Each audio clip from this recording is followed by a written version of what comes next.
আলহামদুলিল্লাহ রাব্বিল আলামিন। আল্লাহ পাকের শুকর, আল্লাহ তাআলা আমাদেরকে দিন শেষে মাগরিবের নামাজ আদায় করার তৌফিক নসিব করছেন। দিল থেকে বলি আলহামদুলিল্লাহ। যে নিয়ামতের শুকর আদায় করা হয়, আল্লাহ পাক সে নিয়ামত বাড়ায় দেন, স্থায়ী করে দেন। আল্লাহ তাআলা আমাদেরকেও মাগরিবের নামাজ নিয়মিত পড়ার তৌফিক দান করবেন। মাগরিবের নামাজ 3 রাকাত ফরজ, তার সাথে 2 রাকাত সুন্নতে মুআক্কাদা, যা আমরা পড়ে থাকি। মানুষ জিজ্ঞাসা করলে মাগরিব কয় রাকাত, কেউ কয় 5 রাকাত। আসলে নামাজ 5 রাকাত না, নামাজ ফরজ তো 3 রাকাত, সুন্নত 2 রাকাত। মাগরিবের নামাজে 3 রাকাত এর হিকমত কি? হযরত আইয়ুব আলাইহিস সালাতু ওয়াস সালাম 18 বছর পর্যন্ত রোগাক্রান্ত ছিলেন, অসুস্থ ছিলেন। আল্লাহ তাআলার পক্ষ থেকে পরীক্ষা ছিল। শয়তান বলে, আল্লাহ এত সব নিয়ামত দিছো দেখে হ্যাঁ খুব শুকর আদায় করে, আর এইসব না দিলে দেখতে কিছুই হইতো না। আল্লাহ কয় রাখ, আমি তোর দেখাই।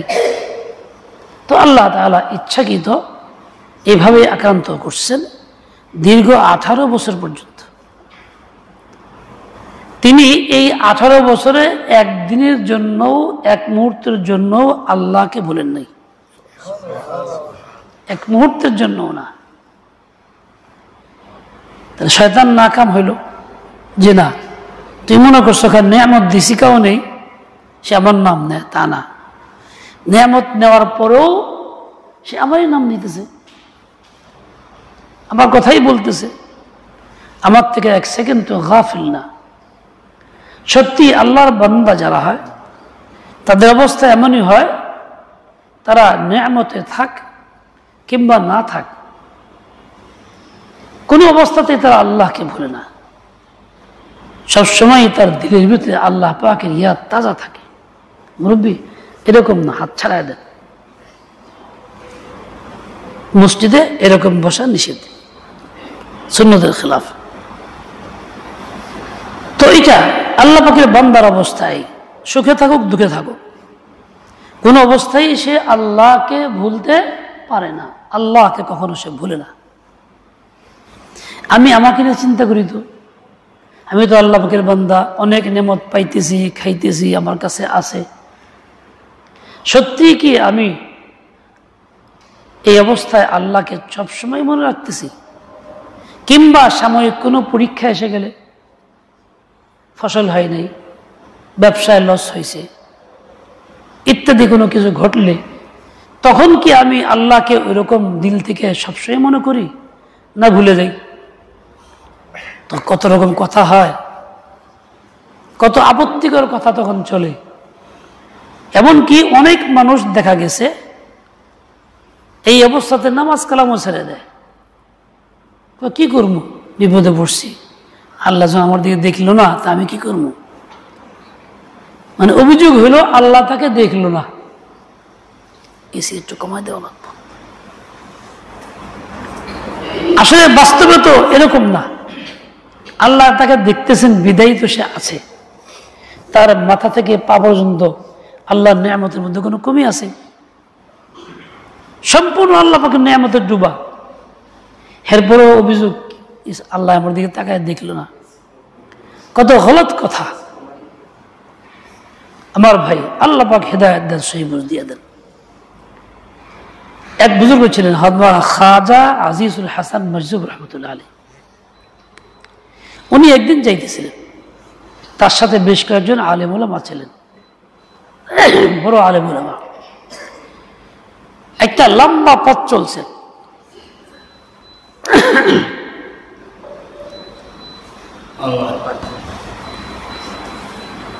হাঁটতে হাঁটতে একটা নদী পর্যন্ত গেছেন। কিন্তু উনি খুব রসিক মানুষ ছিলেন। এই যাওয়ার মধ্যে তিনি অনেক রসিকতা করছেন, সবাইকে হাসাইছেন, সবাই হাসতেছিল। এই হাসাহাসির মধ্যে হঠাৎ করে বলেন, আচ্ছা ওলামা একরাম বলেন তো, এই যে আপনারা দীর্ঘ সময় আমার সাথে হাসাহাসি করলেন, পথ চললেন, এই হাসার মাঝেও কি আল্লাহকে মনে রাখছেন? এমন কি কেউ আছেন যে এর মধ্যে আল্লাহকে এক সেকেন্ডের জন্য ভুলেন নাই? হঠাৎ করে প্রশ্ন করাতে সবাই চুপচাপ। কারণ সত্যি বেশি হাসলে পরে আল্লাহর কথা মনে থাকে না, গফলতা এসে যায়, সবাই চুপ, লাজবাব। তখন তিনি বললেন যে আল্লাহ কসম করে বলি, আমি এই সময়ের মধ্যে এত হাসি রসিকতার মধ্যেও আমি এক সেকেন্ডের জন্য আল্লাহকে ভুলি নাই, এর মাঝেও আল্লাহকে মনে রাখছি।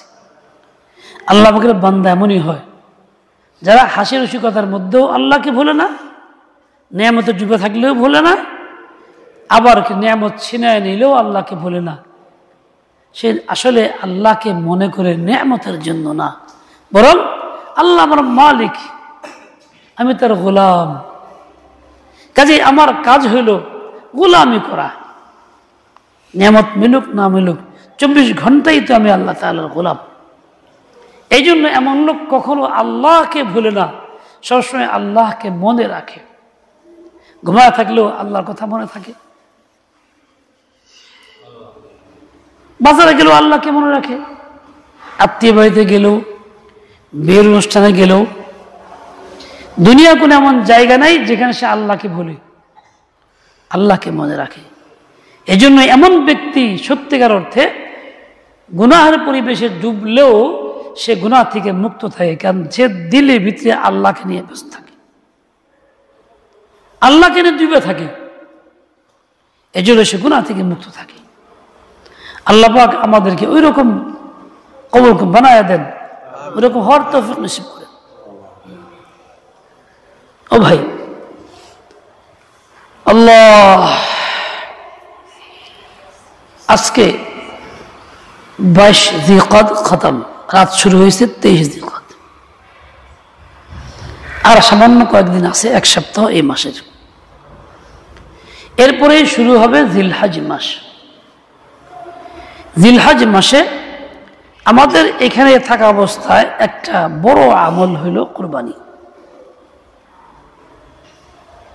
আর হাজিরা যারা হজ করতেন তাদের জন্য আমল আছে, আরাফা আছে, হজের আহকাম আছে, আরকান আছে, করবেন তারা, কোরবানিও করবেন দম।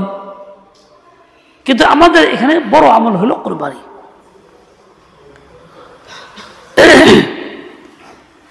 আমি যখন এখানে পৌঁছি রাস্তায় খালি জেহেন ছিলাম, কিন্তু এর পৌঁছার পরে মনে হইল যে কোরবানি সম্পর্কে কিছু আলোচনা হওয়া দরকার।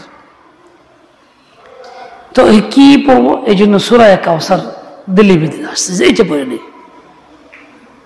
আল্লাহ তাআলা দিলি ভিতরে মজমুন দিয়েছেন, তো ওইটা পেশ করার চেষ্টা করি, আল্লাহ পাক তৌফিক দিয়ে দেন।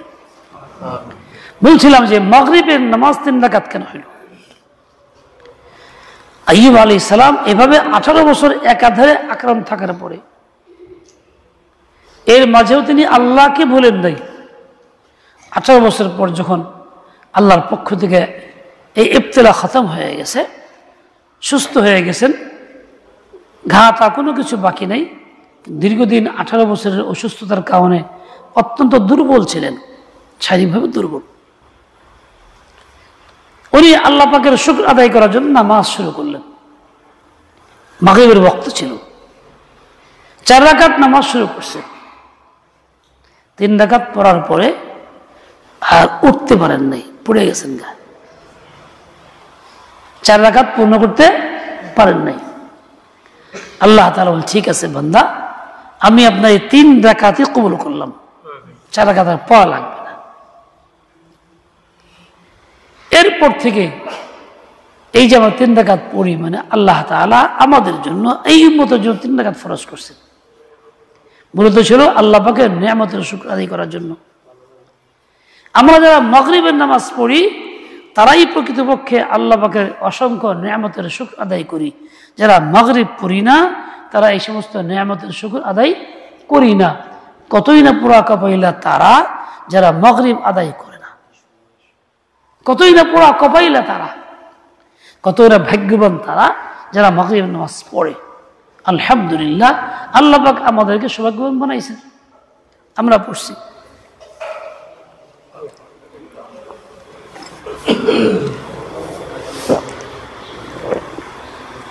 আলহামদুলিল্লাহ। এইভাবে 3 রাকাত নামাজ হয়েছে। এই 3 রাকাত যে ইয়াকিন বিশ্বাস নিয়ে নিয়মিত আদায় করে, আল্লাহ পাক তাকে ওই 4 রাকাতের শব্দ পূর্ণই দেন। হযরতে আইয়ুব আলাইহিস সালাতু ওয়াস সালামের মতো ওইরকম হিম্মত, ওইরকম ধৈর্য, ওইরকম ইয়াকিন আল্লাহ পাক দান করেন। কত না ভাগ্যবান সে যে মাগরিবের নামাজ ইহতিমামের সাথে নিয়মিত আদায় করে। যারা মাগরিবের নামাজ পড়ে না তাদেরকে আল্লাহ পাক তৌফিক দেন কেউ মাহরুম না থাকে। এখানে একটা কথা, উনি শুকর আদায় করার জন্য নামাজ শুরু করছিলেন, 4 রাকাত শুরু করছেন। আমাদের দেশে শুকর নামাজ একটা প্রচলিত আছে।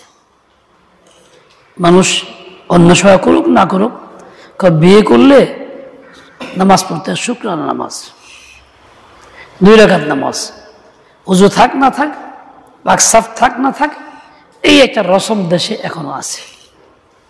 তাও অনেক হাবিজাবি তামসা করে বলে স্বামী স্ত্রী এক জায়গায় একজন কাপড়ের গিরা দিয়া একখানে খায় নামাজ পড়ে শুকরের নামাজ। এটা একটা ভ্রান্ত কথা, এটা কোনো বাস্তবতা নাই। এইরকম অবস্থা শুকরার নামাজ নাই। আল্লাহর নেয়ামত যদি কেউ হাসিল করে পায়, সেই ক্ষেত্রে তার শুকরের সাজদা আছে, শুকরের সাজদা আছে। কোন এক ব্যক্তি রাস্তায় যাইতেছিল গাড়িতে, গাড়ি খাদে পড়ে গেছে, অ্যাক্সিডেন্ট হয়ে গেছে, সাথীরা অনেকে আঘাত টাঘাত পাইছে, বিভিন্ন রকম হয়েছে। ওই বেচারা একদম নিরাপদে আল্লাহর মেহরবানিতে কিচ্ছু হয়নি। ওই মুহূর্তে উঠে আসে তার কাজ হলো একটা সাজদা করা আল্লাহকে, যে আল্লাহ তোমার মেহরবানি দয়া, তুই আমাকে হেফাজত করছো। ওইটা হলো সাজদায়ে শুকর। ওখানে নামাজ নাই। এমনকি ওইটা এমন একটা গুরুত্বপূর্ণ আমল, আল্লাহ পাক তার জন্য এমন বিধান করে দিয়েছেন। এমনি যে কোনো সাজদা করার জন্য ওযু লাগে, ওযু ছাড়া সাজদা করা যায় না। কিন্তু ওই শুকর সাজদার জন্য ওযুও শর্ত না। কেউ যদি ওই মুহূর্তে সাজদা আদায় করে, তার ওযু ছিল না, কোনো গুনাহ নাই, বরং শুকর গুজার সে হইল, প্রশংসার পাত্র হইল। সাজদায় শুকরের জন্য কি নাই? ওযু শর্ত না। কিনলেগা রাস্তা দূরে পানি, এক জায়গাতে মসজিদ, অনেকে উযু করে ফিরে আসতে আসতে তার যে ভাব ছিল অন্তরে, আল্লাহর নেয়ামতের যে ভাব ছিল, যে আজমত ছিল, ওটা দূর হয়ে যাবে, ওটা থাকবে না। বাজ্যা উযু করে নামাজ পড়বো নি, তো বাড়িতে যাইতে যেতে তো দিলের ভাবটা খতম। ওই মুহূর্তে যে আবেগ তৈরি হয়েছে, ইস আল্লাহ আমার কি বাঁচাইল, এটা তো আর থাকবে না। ওই শুকরটার আদায় হবে না। কাজে ওই জায়গা মতোই কাজটা করতে হয়। এখন এই বিয়ে শাদী পরে যে এরকম শুকরানা নামাজ পড়ে, 2 রাকাত নামাজ পড়ে, স্বামী স্ত্রী একত্রে ভিন্ন ভিন্ন, কিংবা এই কাপড়ে গিয়ে লাগাই দিয়া, এই সবগুলি মানুষের বানানোর রসম, এর কোনো ভিত্তি নাই, হাকিকত নাই। এই কাজগুলি যেন আমরা না করি, আমাদের অধীনস্থদের মধ্যে এই কাজগুলি না থাকে, এইভাবে চালনা থাকে।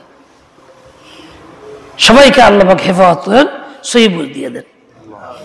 তো বলছিলাম সূরাতুল কাউসার আমি পড়ছি। কাউসার ছোট্ট একটা শব্দ, যে শব্দটার অর্থ হলো আল খায়রুল কাসীর, অনেক বেশি কল্যাণ, অনেক বেশি কল্যাণ। আল্লাহ পাক ছোট্ট একটা সূরার নাম রাখছেন সূরাতুল কাউসার দিয়া। কত ছোট সূরা, ছোট্ট ছোট্ট 3টি আয়াত। ইন্না আ'তাইনাকাল কাউসার এক আয়াত, ফাসাল্লি লিরাব্বিকা ওয়ানহার দ্বিতীয় আয়াত, ইন্না শানিআকা হুয়াল আবতার তৃতীয় আয়াত। 3 আয়াতে মিলে যেমন এক সূরা, এই 3 আয়াতে মিলে এক রুকু, এক সূরা এক রুকু। সূরাটার কোরআনে পাকের সূরাগুলির তরতিব অনুসারে 108 নম্বর সূরা, কিন্তু নাজিল হওয়ার তরতিব অনুসারে এটা 15 নম্বর, এর ক্রমিক সংখ্যা 15 হয়। রাসূল আকরাম সাল্লাল্লাহু আলাইহি ওয়াসাল্লামের দিলে আঘাত ছিল। ওই আঘাতটা লাঘব করার জন্য এবং তারপরে নেয়ামত দিয়া শুকর আদায় করার জন্য আল্লাহ তাআলা হুকুম দিয়েছেন, সূরাতুল কাউসার নাযিল করেছেন। আঘাতটা কি? আঘাতটা হলো এই, এক পুরা কবইলা বদকিসমত এক ব্যক্তি, সে বলতেছিল যখন নবী আকদাসের ছেলে সন্তান মারা গেছে, কাসেম, তাহের, সর্বশেষ ইব্রাহিম ইবনে মারিয়া, তখন সে বলছিল, আরে মুহাম্মদ তো নির্বংশা, ওর তো বংশ টংশ নাই, ওর ধর্ম খতম হয়ে যাবে, ওই যে ধর্ম কথা কইতেছে ও থাকবে না, খতম হয়ে যাবে, নির্বংশ বলে গালি দিছে। এতে রাসূল আকরাম মনে খুব আঘাত, এমনি সন্তান হারা হয়ে গেছে, আর এই ধরনের কথা শুনলে মনে আঘাত লাগার কথাই, আঘাত ছিল খুব। আল্লাহ পাক রব্বুল আলামিন নবীর দিলের এই আঘাত দূর করার জন্য সান্ত্বনার বাণী দিয়েছেন এবং এই সূরাটি নাযিল করছেন। সূরাতে কি বুঝাইলেন? সংক্ষেপ কথা, নবী আপনাকে আমি অনেক মঙ্গল দিছি, ইন্না আ'তাইনাকাল কাউসার, সন্তান ছেলে সন্তান দুনিয়াতে নাই, রাখি নাই, কিন্তু অনেক বেশি মঙ্গল আমি আপনাকে দান করছি। বোঝা গেল যে কোনো আঘাত আসলে ওই আঘাতের সবর করলে আল্লাহ পাক উত্তম বিনিময় দান করেন। আমরা সবরটাকে পুঁজি বানাই না, পাথেয় বানাই না, এটাকে অসম্ভব মনে করি, কষ্টের কারণ মনে করি। বাস্তব হলো এই সবরটাই সত্যিকার আল্লাহ পাকের একটা মাহবুব আমল, যার বিনিময়ে অনেক ভালো, যার বিনিময়ে অনেক ভালো। শুধু তাই না, সবর একটা ফরজ আমল। নামাজ যেমন ফরজ আদায় করা, রোজা যেমন ফরজ, হজ যেমন সামর্থ্যবানের জন্য ফরজ, এরকম ভাবে এই সবর করাটাও ফরজ প্রত্যেক ব্যক্তির জন্য, প্রত্যেক পুরুষের, প্রত্যেক নারীর। যে কোনো হালাতে যখন মনের বিরুদ্ধে কিছু ঘটে, পরীক্ষা এসে যায়, সেই মুহূর্তে সবর করা, এটা আল্লাহ পাকের নির্দেশ, ফরজ হুকুম।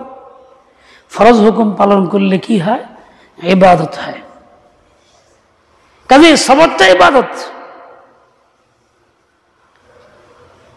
এক নারী পুরুষ, স্বামী স্ত্রী এক জায়গায় বসা, স্ত্রী খুব সুন্দরী, স্বামী খুব কুৎসিত কালো, একদম বেরঙ্গা, এক জায়গায় বসে আছে, তাকায় আছে একে অপরের দিকে। স্ত্রী হঠাৎ করে বলতেছিল, আলহামদুলিল্লাহ, আমিও জান্নাতি, আপনিও জান্নাতি। লোকটা কি কইলা তুমি? এটা আমি জান্নাতি, তুমি কেমনে বুঝলা? তুমি কে বুঝলা? দাবি করলা কেমনে? কথা বুঝতেছেন আপনারা? কথা বুঝতেছেন সবাই? কই জন্য বুঝলাম যে আমি একজন সুন্দরী নারী, কিন্তু পাইছি বিনিময় আপনাকে অসুন্দর, দেখতে ভালো না, মনে খুব কষ্ট হয়, আঘাত লাগে, নানান চিন্তা মনের ভিতরে আসে, কিন্তু আমি এই অবস্থায় সবর করি, আলহামদুলিল্লাহ, আল্লাহ দিয়েছেন। মনের বিরুদ্ধে হওয়ার পরও সবর করি। সবর যত একটা ইবাদত, ফরজ আমল, আর সবর একটা ফরজ আমল। ফরজ যে আদায় করে সে জান্নাতে হয়, জান্নাতে যায়। আর আপনি আমার মতো সুন্দরী নারী ভাইয়া, আপনি শুকর আদায় করতেছেন, আপনি খুব খুশি, আনন্দিত, তৃপ্তি পাইতেছেন। কাজে আমি মনের বিরুদ্ধে সবর করতেছি, আর আপনি শুকর আদায় করতেছেন। শুকর আদায় যে করে সে তো ফরজ আদায় করে, ফরজ আদায় করলে জান্নাতি হয়। কাজে আপনি শুকর আদায় করা জান্নাতি, আমি সবর করা জান্নাতি। কত বুদ্ধিমান মহিলা ছিলেন তিনি। আমাদের মতো অত ওই ডিগ্রিধারী আলেম না, কিন্তু সোহবত ইয়াফতা আল্লাহ আমাদের সংস্পর্শে থাকার কারণে এরকম আল্লাহ তাআলা এরকম বুঝ দান করছেন যা চিন্তা করা কঠিন। বর্তমান সময়ে নারী দূরের কথা, পুরুষরাই কি এ ধরনের চিন্তা করতে পারে? মাথা খারাপ হয়ে যায়। সবরের মৌকা আসলে মনে থাকে না, কিছু ভালো সবর করো, হ্যাঁ আমি এখানে পাইছি সবর সবর, আর কিছু বলো, উল্টা শুরু হয়ে যায় রিয়াকশন। দুনিয়াতে আসলে আল্লাহ পাক দুইটা জিনিস দিচ্ছেন সবসময়ের তরে জরুরি, আজীবনের জন্য দরকার, কখনো বান্দার থেকে ছুটা উচিত না। একটা হলো সবর, একটা হলো তাকওয়া।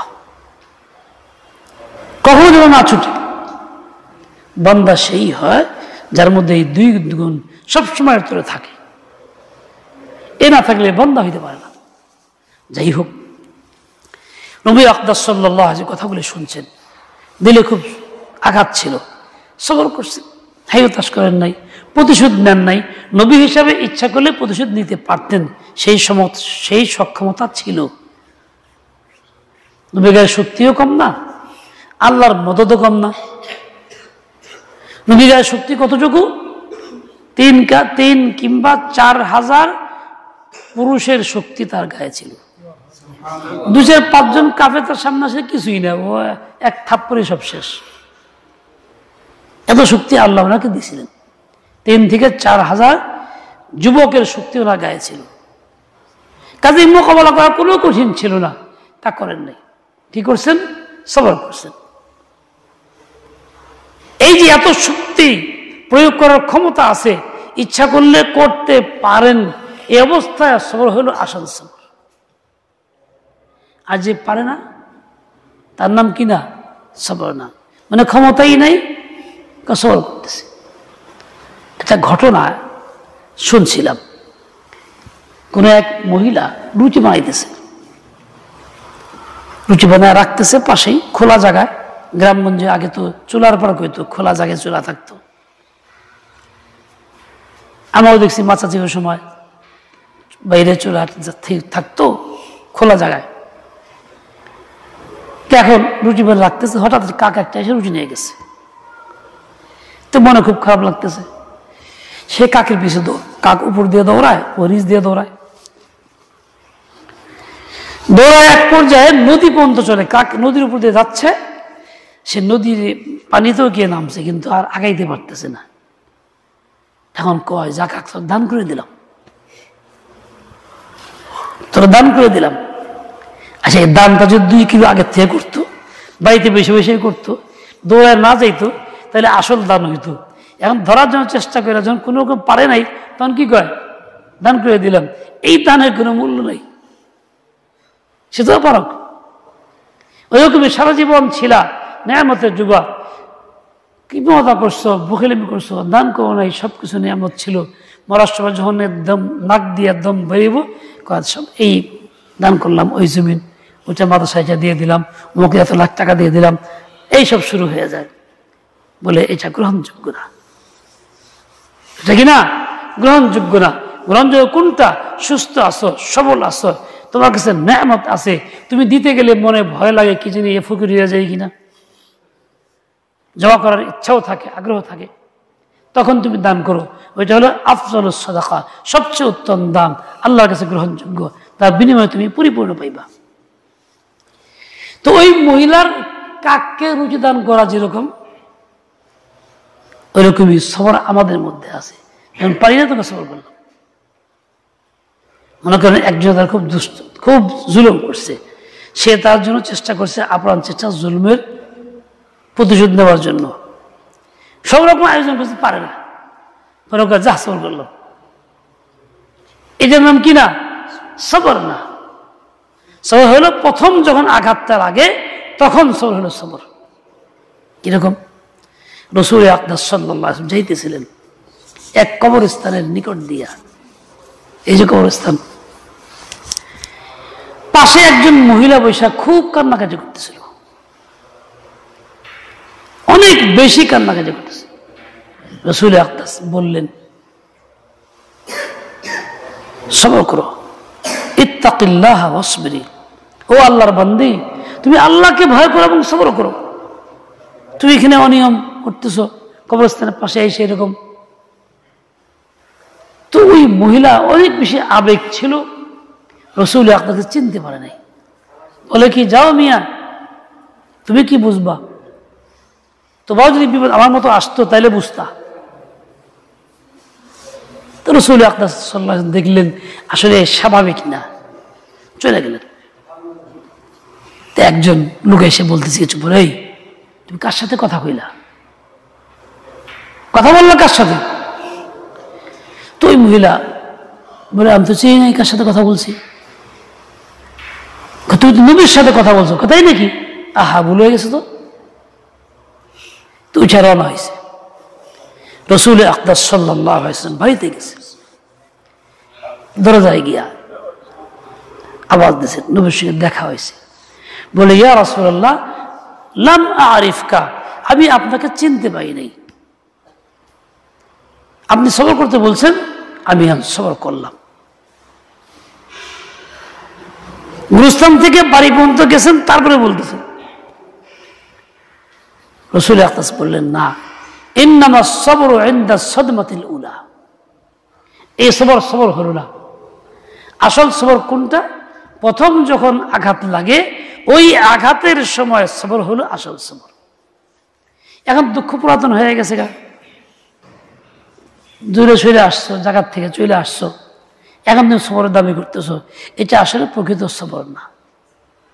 তাইলে প্রতিশোধ নেওয়ার চেষ্টা করে যখন পারে না তখন সবর করলাম, এটার নাম কি না? সবর না। এর দ্বারা সবরের বিনিময় পাওয়ার আশা করা যায় না। রাসূল আকরাম প্রথম থেকে সবর করছেন, প্রতিশোধ নেন নাই, একটা গালিও দেন নাই, দুর্নামও করেন নাই, গীবতও করেন নাই। ও যা বদনাম করা করছে, ও যা বলার তা বলছে, নির্বংশে বলছে, রাসূল শুনছেন, সবর করছেন, কিচ্ছু বলেন নাই।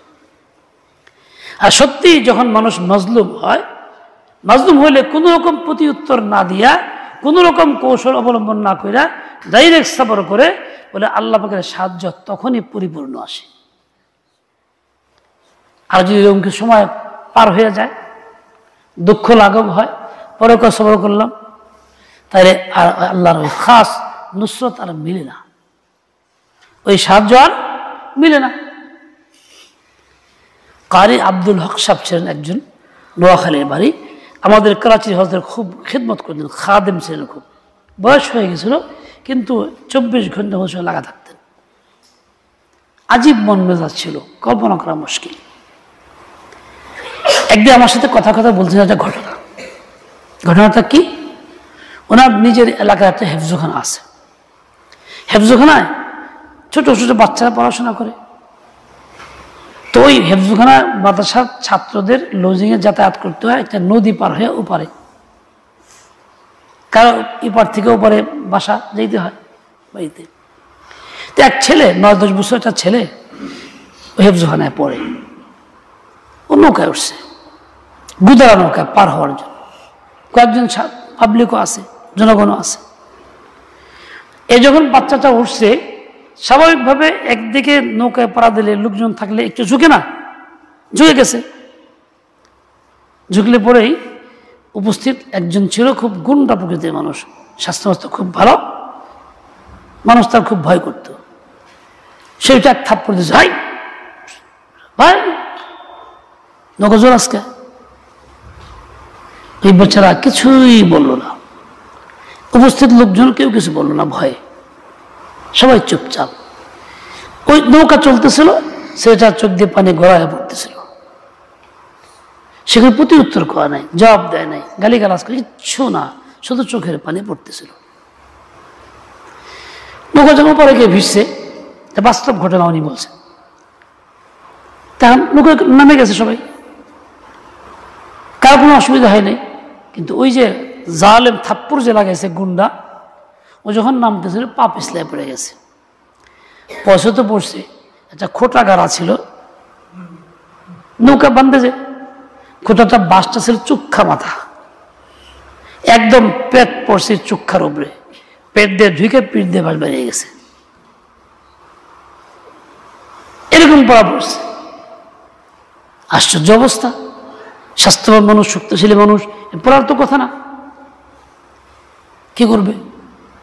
সকলে মিলেই তারে তাই না উপর দিয়ে বের করছে, বাইরে করতে পারে না, ওজনদার মানুষ। এখন মুরব্বীরা কয় ছেলেটাকে, এই তুই এটা গালেই দিতি, তুই এটা কিছু কইতি, তুই কিছুই যে করি না, এই জন্য আল্লাহ পাক এত বড় শাস্তি করে দিল। তুই যে গালি দিলেও তো শাস্তি কিছু কমতো, তুই যে কিছুই বললি না, সবর করলি, চোখে পানি ফেললি, এই জন্য আল্লাহর সাহায্য এভাবে আসছে, চরম অবস্থার সৃষ্টি হয়ে গেছে। আল্লাহ মুআখাযা করছে। আসলে জুলুম করলে জালেমের আন্দাজ থাকে না সে কি করলো। তার বোঝা উচিত যে কি করলাম, কারণ মাজলুমের আহ যে কতটাই আল্লাহর কাছে গ্রহণযোগ্য, কত বেশি কার্যকরী, তীরের চাইতেও দ্রুত পৌঁছে যায়। এই জন্য হাদিসের মধ্যে আসছে কি, ইত্তাকি দাওয়াতাল মাজলুম, মাজলুমের বদদুয়া থেকে বাঁচো। ফাইন্নাহু লাইসা বাইনাহা ওয়া বাইনাল্লাহি হিজাব, কেননা তার বদদুয়া এবং আল্লাহর মাঝে কোনো হিজাব, পর্দা থাকে না, ডাইরেক্ট পৌঁছে যায়। কোন এক কবি এই প্রসঙ্গে বলছেন কি পরিমাণ দ্রুত আসে। ইজাবাত আসদারে হক বাহরে ইস্তিকবাল মি আয়াত, কবুলিয়াত আল্লাহর পক্ষ থেকে উল্টা ওই লোকের ইস্তেকবাল করার জন্য আসে, এত দ্রুত আসে। রাসূল আকদাস সবর করছেন একদম প্রথম থেকেই। একা তো সে না কোনো মন্তব্য করার নাই, কিছুই বলেন নাই, রাসূলের তরিকা এটা।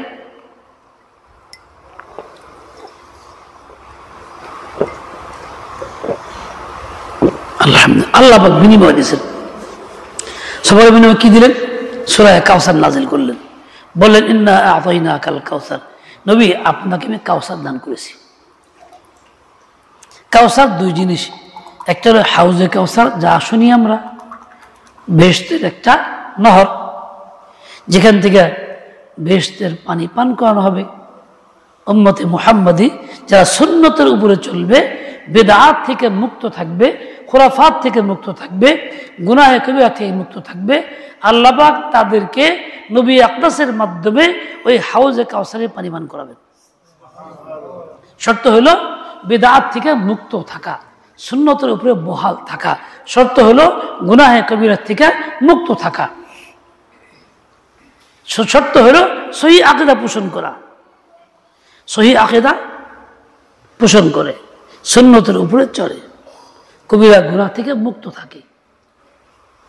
এমন সব ব্যক্তি স্বয়ং নবীর হাতে পানি পান করবেন, ওই হাউস থেকে পানি পান করবেন। হাউসটা কত বড়, অনেক বড়। হাদিসে পাকে আসছে যে পান পাত্র যা দিয়ে পান করানো হবে কি পরিমাণ থাকবে, বলে আকাশের তারা যেরকম আমাদের দেশে অসংখ্য, ওই রকম থাকবে, এত বেশি। তাহলে হাউসটা কত বড়। হাদিসে পাকে আসছে রাসূল আকরাম সাল্লাল্লাহু আলাইহি ওয়াসাল্লামের কাছে কিছু লোক ওই মুহূর্তে পানি পান করার জন্য কাছে যাবে। আল্লাহ পাক রব্বুল আলামিন এটা পর্দা দিয়ে আড়াল করে দেবেন, তাদেরকে তাড়ায় দেওয়া হবে, যাও তুজাদু কামা তুজাদুল ইবিলুল গরিবা। মালিকের উটের সঙ্গে যদি অপরের উট চলে আসে, মালিক নিজের উটে পানি পান করায়, অপরের উটে পানি পান করায় না, তাদেরকে তাড়াইয়া দেয়। এরকমই ওই সমস্ত লোক যখন যাবে নবীর কাছে আশা নিয়ে, তাদেরকে তাড়াইয়া দেওয়া হবে, যাও পানি পান করতে পারবো না। কেন? কি অপরাধে তারা? বলে তারা সুন্নতের খেলাফ করছে, বিদআত করছে, তারা আকীদা সহি পোষণ করে নাই, তারা কবিরা গুনাহে লিপ্ত ছিল। এইসব কারণে যদিও মুসলিম সমাজে বসবাস করছে, যদিও আমল করছে, নামাজ কালাম করছে, মসজিদের 1 নম্বরের মুসল্লি, এরপরেও এইসব কারণে নবী আকদাসের উম্মত বলে গ্রহণযোগ্য নয়, তাই হাউজে কাছে পানি পান করতে পারবে না, তাকে ফেরত দেওয়া হবে। তাহলে আমি আপনি যাই কিছু করি না করি, আমি চিন্তা করে দেখব যে আমার আকীদাটা কেমন, আমার আমলটা কেমন, আমি কবিরা গুনাহে লিপ্ত হই কি হই না, আমি সুন্নতের খেলাফ করি কি করি না। আমাকে চিন্তা করে বাছাই করে চলতে হবে। যদি আমি সত্যি এই 3টা বৈশিষ্ট্য অর্জন করতে পারি, তাহলে আমার জন্য দরজা খোলা। নবী আকদাস নিজ হাতে আমাকে হাউজে কাউসারে পানি পান করাবেন, আর ওই পানি একবার পান করলে আর কখনো পিপাসা লাগবে না। জান্নাতি জান্নাতি যারা, তারাই ভোগ করবে সেই পানি, অন্যরা পানি ভোগ করতে পারবে না। দুনিয়াতেও আল্লাহ পাক এমন একটা পানি আমাদেরকে দিয়েছেন, জান্নাতের পানি, যার নাম কি জামজাম। পৃথিবীর কোনো অমুসলিমের ভাগ্যে আছে কাফির মুশরিকরা পায়? হ্যাঁ, 600 কোটি মানুষের মধ্যে যদি 200 কোটি নামধারী মুসলমানও থাকে, এদের ভাগ্যে জুটে, আর বাকি অন্য 400-600 কোটির কারো ভাগ্যে জুটে না। পৃথিবীর কোথাও এটা আর নাই, তো এক জায়গাতেই আছে, খানা কাবাতে আল্লাহ পাক রাখছেন, সেখানে যারা চাইতেছে তারাই পান করতে পারতেছে। দুনিয়াতেও জান্নাতের পানি আল্লাহ পাক পান করান কাদেরকে? মুসলিমদেরকে, অমুসলিমদেরকে না।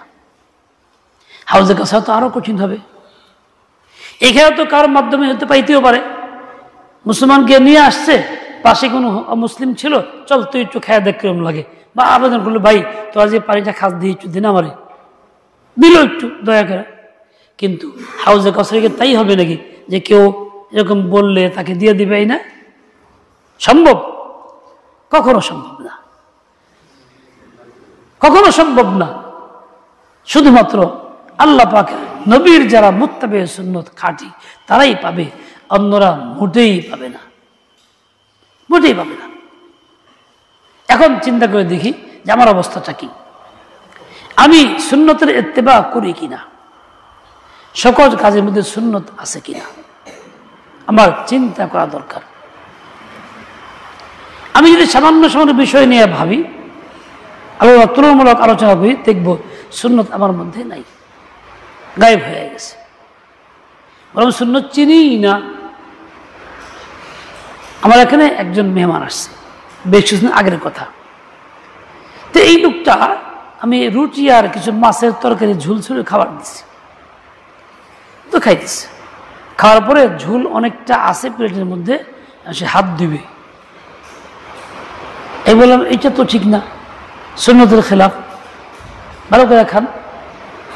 কাজ জীবন বলতে এরকম খাইলাম, আমার না, করা যাবে না।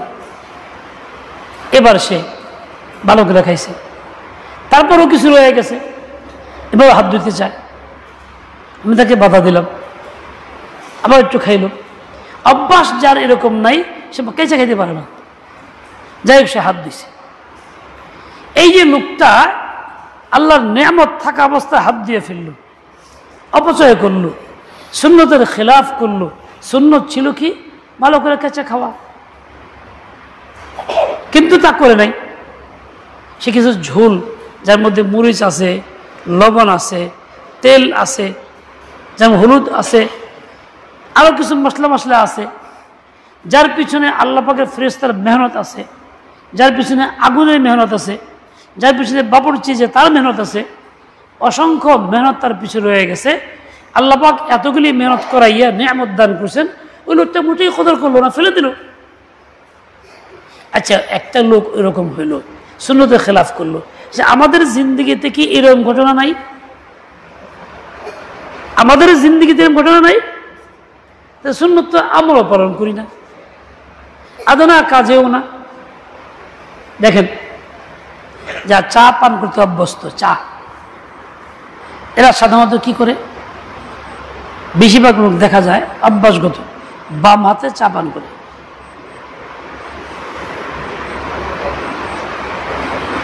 অথচ সুন্নত তরিকা ডান হাতে পান করা অসুবিধা হয়। এই ফ্যানটা বন্ধ করে দেন, খামাখা মাংস কষ্ট দেন কেন? এত এই ফ্যান তো কেউ চালাই দেবো, কেন চালাইনি খামাখা? সেই লোকের যে বলবে মুরব্বী কষ্ট হইতেছেন,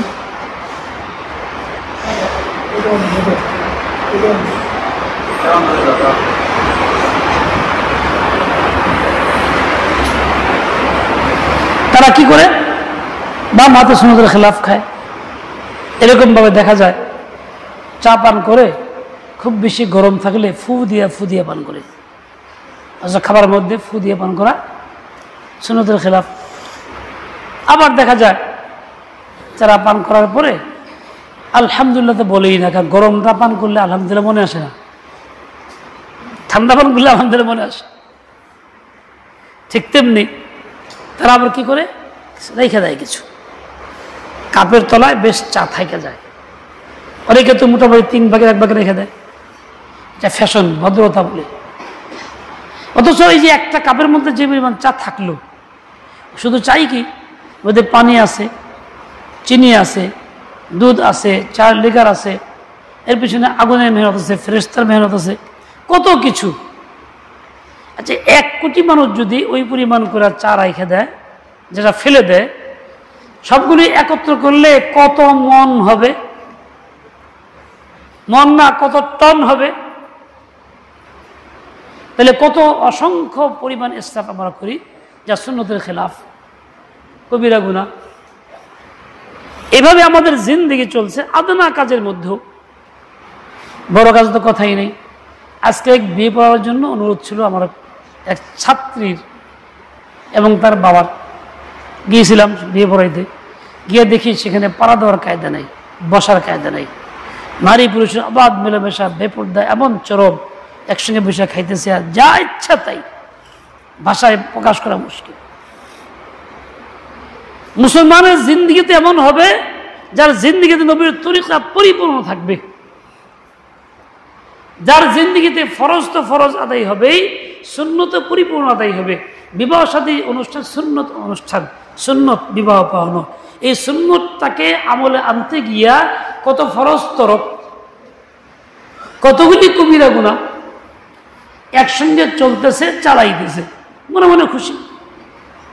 বলে এই ধরনের অবস্থায় যারা আমরা আছি, তারা কিন্তু সুন্নতের খেলাফ করতেছি, কবিরা গুনাহে লিপ্ত হইতেছি। তারা কিন্তু আশা করতে পারি না যে আমি এগুলি কইরা সেরাই হাউজে কাউসারে গিয়ে নবীতে পানি পান করব, তা কিন্তু না। তো জাদু প্রতিহত করা হবে, তারাইয়ে দেওয়া হবে। এই অবস্থা যেন মনে রাখি, চিন্তা করি, যদি আমি ওই সময় সত্যি নবীর হাতে পানি পান করতে চাই, আমাকে করতে হবে এটা কি, আমি কোন কাজটা করব, ফিকির যেন রাখি। যাই হোক, লম্বা কথা চলে গেছে অনেক। সূরা কাউসার পড়ছিলাম, ব্যাখ্যা না গেলাম, মূল কথায় আসি। ইন্না আতাইনাকাল কাউসার, আল্লাহ বলছেন নবী আপনাকে কাউসার দিছি। ও যা বলে বলুক, আপনাকে বিনিময়ে বড় নিয়ামত দিছি, চিন্তা করেন। ফসল্লি লিরাব্বিকা ওয়ানহার, আপনি আপনার রবের জন্য নামাজ আদায় করেন। এই নামাজটা কিসের? শুকর, যে আল্লাহ আপনাকে নিয়ামত দিছে। আর কি এই নামাজটা? কোনটা? ঈদের নামাজ। ওয়ানহার, এবং আপনি কুরবানি করেন। কুরবানির হুকুম আল্লাহ পাক দিলেন। এই কুরবানির দ্বারাও কি হয়? আল্লাহ পাকের নিয়ামতের শুকর হয়। কি নিয়ামতের? মালের, সম্পদের।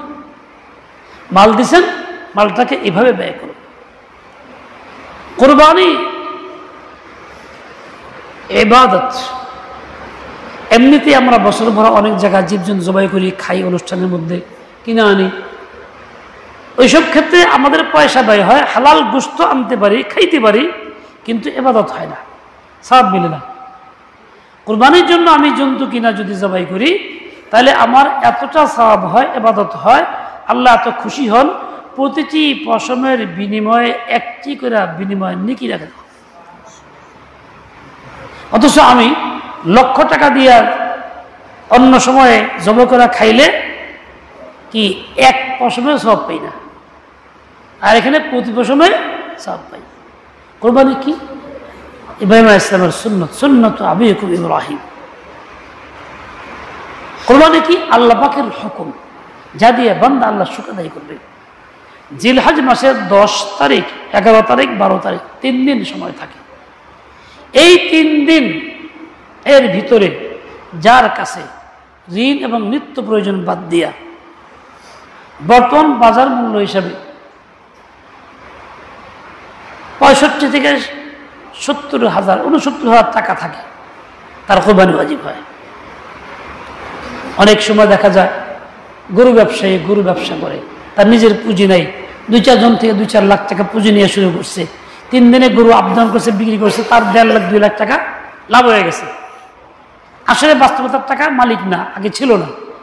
এই 3 দিনের মধ্যে মালিক হওয়ার কারণে তার জন্য কোরবানি ওয়াজিব হয়ে গেছে। কিন্তু এইসব ক্ষেত্রে ওইসব ব্যাপারীরা মনে করে আমার তো পুঁজিই নেই, বড় কোরবানি কি দেয় না। অনেক নারী যাদের সম্পদ বড় ধরনের না থাকলেও বিভিন্ন অলঙ্কার দিয়ে আছে, কিছু টাকা পয়সাও আছে, ওইগুলি মিলাইলে এই পরিমাণ হয়ে যায়, তারও কোরবানি ওয়াজিব হয়। কোরবানি ফরজ হওয়ার জন্য, ওয়াজিব হওয়ার জন্য যাকাতের মতো বছর ভরা সম্পদ থাকা জরুরি না, ওই কদিনের মধ্যে হইলেই হইল। অনেকেই মনে করে কোরবানি করে খামাখা জীবজন্তু কিনা জবা করে লাভ কি, গরিব মানুষের দিয়ে দিই, বলে এটা কুফুরি কথা, অস্বীকার করার কোনো সুযোগ নেই, এই ধরনের কাজ করার সুযোগ নেই। সারা পৃথিবীর সব মানুষকে পারলেও একটা কোরবানির হক আদায় হবে না। মানুষের যেমন হাত আছে, পা আছে, অন্যান্য অঙ্গ আছে, প্রত্যেক অঙ্গের কাজ ভিন্ন, তার দায়িত্ব ভিন্ন, তার রূহ ভিন্ন, শক্তি ভিন্ন। এই হাতের কাজ বাম হাত দ্বারা হয় না, এই হাতের কাজ পা দ্বারা হয় না, পায়ের কাজ হাতের দ্বারাও হয় না। ওইরকমই নামাজের কাজ রোজার দ্বারা হয় না, রোজার কাজ কোরবানির দ্বারাও হয় না। কোরবানি করতে হয়। কাজে শয়তানে ধোঁকা দিয়ে দেয়। অনেকে এসব কথা বলে, দুনিয়ার নিয়মে নাম হলো উচ্চ শিক্ষিত, আসলে মূর্খ পণ্ডিত, মোটেই জানে না। তারা এসব কথা বলে কিছু লোকের বিভ্রান্ত করে। আমরা যেন এসব বিভ্রান্ত না হয়ে যাই। রাসূল আকরাম সাল্লাল্লাহু আলাইহি ওয়াসাল্লাম মদিনায় এলান করেছেন, কি এলান করেছিলেন? আলা কুল্লি আহলি বাইতিন উদহিয়াতুন, ইয়া আইয়ুহান নাস, হে লোক সকল শুনো, মদিনাবাসীরা শুনো, প্রত্যেক ঘর ভাড়া কোরবানি দিতে হবে। প্রথমত এলান ছিল, নবী আদেশ করছেন তাই, সাহাবা করছেন তাই। পরে আল্লাহ পাক রব্বুল আলামিন রহমত নাজিল করছেন আমাদের প্রতি, তার সীমা দিয়েছেন যে এই পরিমাণ সম্পদ বা এর চেয়ে বেশি হইলে কোরবানি, না হলে নাই। হ্যাঁ, সম্পদ নাই, কোরবানি কেউ দিল, নফল হলে সব পাবে, কোনো সন্দেহ নাই, তাই বলে ওয়াজিব তার হয়ে যাচ্ছে না। আমি এই প্রসঙ্গটা এই জন্য আনতেছি, আজকাল অনেক বিভ্রান্তি আছে, সময় খুব কাছে, বিভ্রান্তি আছে। বিভ্রান্তি কিরকম? যেমন আমরা অনেকেই শুধু ভাগে কোরবানি দিতে চাই। এক ধরনের লোক বলে, ইউটিউবে সব চলে, ভাগে কোরবানি জায়েজ নাই। এটা একদম মিথ্যা, প্রতারণা, ধোঁকা। ভাগে কোরবানি জায়েজ আছে। গরু, উট, মহিষ ইত্যাদির মধ্যে 7টা ভাগ হইতে পারে। 7 জন ব্যক্তি, সামর্থ্যবান ব্যক্তি 7 জনে মিলা, সর্বোচ্চ 7 জন মিলা কোরবানি করতে পারে। একজনও পারে, 2 জনও পারে, বেজোর সংখ্যা জরুরি না, 4 জনও কোরবানি দিতে পারে, সর্বোচ্চ সংখ্যা 7। এই নিয়ে অনেক আজে বাজে কথা সমাজে ছড়ায়। খবরদার, এসব কথা শুই না আমার শরীয়তকে বরবাদ না করি। ঠিক তেমনি আরেকটা ভ্রান্তি আছে, সেটা হলোই যে আমি কোরবানি করতেছি, ভাগও করতেছি, কারোর সঙ্গে ভাগ দিয়ে কোনো হিসাব নিকাশ নেই। সমাজে প্রতিষ্ঠিত ব্যক্তি উমুকে, তার ইনকাম হালাল না, হারাম তরিকা ইনকাম আছে, বাছাই করি না, যাচাই করি না। ব্যাংকে চাকরি করে, যা হারাম। আর অনেক প্রতিষ্ঠান আছে হারামে, সুদভিত্তিক লেনদেন হয়, টাকা আছে, তার সঙ্গে মিলা কোরবানি করতেছে, বলে এই কোরবানি জায়েজ নেই, হারাম হালাল মিলা একসঙ্গে। ওই একজনের কারণে বাকিদের করে বাদ হবে। ঠিক তেমনি কারো আকিদা সহি না, যেই আকিদা সহি না থাকলে হাউজা কাছারে পানি মিলবে না। মনে করেন কোনো ব্যক্তি কাদিনী হয়ে গেছে, সমাজে বসবাস করে থাকে, সামাজিক ব্যক্তি হিসাবে হিজবুত তাওহীদ গ্রহণ করছে, কিংবা বাংলাদেশে আরো অনেক বিভ্রান্তিকর গুমরাহ অনেক লোক আছে, বাজার ভক্ত, পীর ফকির, যাদের আকিদা সহি না, এমন সব লোকদের সাথে ওঠা বসা, তাদের নিয়ে কোরবানি করতেছে, বলে এই ব্যক্তি কোরবানিও হবে না। একজনের আকিদা সহি না থাকলে কোরবানি হবে। কতটাই মারাত্মক! শিয়ারা, আমাদের শিয়াও আছে, কিছু কম হইলেও আছে, তাদের আকিদা খারাপ, সাহাবায়ে কেরাম গালি দেয়, তা বলে আসল নবী নবী না, আসল নবী তো আলী নবী, আরো অনেক কিছু আছে। এমন লোকের সঙ্গে মিলা কোরবানি দিলেও কোরবানি হবে না। পাক পাঞ্জাতন একটা গ্রুপ আছে, তাদের আকীদা সহি না, তাদের সঙ্গে দিলেও কিন্তু হবে না। এই জন্য দিব তো দিব, খুব বুঝা সহি না, কার আকীদা সহি, কার মাল সহি, কার নিয়ত সহি, যাই না দিব। না পারলে বড় কিছু দরকার নেই, সামর্থ্য অনুযায়ী একটা দিয়ে দেই, তাও না পারলে ছাগল দিয়ে দেই, কিন্তু বরবাদ না করি আমলটাকে। এই জন্যই আলোচনাটা আনতেছি। আমার ভাই, অনেক সময় দেখা যায় জন্তু খাড়া আছে, কিনা হয়েছে কোরবানির জন্য, 2 দিন আগে চামড়ার দাম যখন বেশি ছিল, তো পাইকাররা আসতো, চামড়ার দাম কত, এত, এই যে বাইনা দিয়ে গেলাম, অথচ জন্তু জবাই হয় নাই, কোরবানি হয় নাই। এভাবে নাজায়েজ কাম, হারাম কাম করা হয়। সবচেয়ে বড় একটা ধোঁকার মধ্যে আমরা আছি, সেটা হলো এই, এক ফ্যামিলিতে 5 সদস্য মনে করেন, প্রত্যেকেই সামর্থ্যবান, যৌথ আছে, প্রত্যেক ছেলেপেলে চাকরি বাকরি করে, সবারই পয়সা আছে, বাবা আছে, একসঙ্গে থাকে, সকলে মিলে একটা কোরবানি দেয়। তা কয় কি বাবার নামে দিলাম, বাবা যখন মুরব্বী। অথচ এই 5 সদস্যের প্রত্যেকেরই মাল এত পরিমাণ ভাগ করলে প্রত্যেকেরই যাকাত ফরজ হয়, কোরবানিও ওয়াজিব হয়। এই ক্ষেত্রে একজনের পক্ষে কোরবানি আদায় করলে সকলের আদায় হবে না, সবাই গুনাহগার থাকবে, বরং প্রত্যেকেরই ভিন্ন ভিন্ন কোরবানি আদায় করতে হবে। গ্রামে এই সমস্যাটা বেশি হয়, সমাজে এই সমস্যাটা বেশি হয়। বাবার নামে দিয়ে দেয়, মার নামে দিয়ে দেয়, এটাও ঠিক না। বাবার নামে তো হয় না, বাবার পক্ষ থেকে হয়, নামে তো আল্লাহর হয়। এই শব্দটা বলা উচিত না, এটা আমাদের ভুল। এই যে বাবার পক্ষে দিল, এর দ্বারা নিজের কোরবানি রয়েই গেল, তার জিম্মা ওয়াজিব হয়েই রইল, সে গুনাহগার হইল। এই জন্য এসব বিষয়গুলি জটিল, এগুলি মাসআলা মাসাইল হাক্কানি উলামায়ে কেরাম থেকে, যোগ্য নির্ভরযোগ্য ব্যক্তির থেকে যাই না, পরে যেন আমল করি। আল্লাহ পাক আমাদের সবাইকে সহি বুঝ দিয়ে দেন, তৌফিক খায়ের দিয়ে দেন। আগে চালু ছিল, এখনো আছে, অনেকেই করে, কোরবানি এবং আকীকা একত্র করে। মুতাকাদ্দিমীদের মাসআলা জায়েজ ছিল, কিন্তু আকীকা দেখা যায় এটা না করা চাই। এই জন্য আমরা না করার পরামর্শ দিই। কোরবানি আকীকা একত্রে এক পশুর মধ্যে না করার পরামর্শ দিই, ভিন্ন ভিন্ন জন্য করা হয়। আরও বেশ কিছু বিষয় আছে যেগুলি আপনার সময় সামনে আসতেছে, উলামায়ে কেরাম থেকে জেনে নেবেন। আল্লাহ পাক রব্বুল আলামিন আমাদের সবাইকে সহি বুঝ দিয়ে দেন, হিম্মতে আলে তৌফিক খায়ের দিয়ে দেন। ওয়া সাল্লাল্লাহু তাআলা আলা নবিয়্যিল উম্মি ওয়া আলা আলিহি ওয়া আসহাবিহি ওয়া বারাকা ওয়া সাল্লাম। সুবহানাকাল্লাহুম্মা বিহামদিক, আশহাদু আল্লা ইলাহা ইল্লা আনতা, আস্তাগফিরুকা ওয়া আতুবু ইলাইক। এই যে মুখতাসার যে আলোচনাটা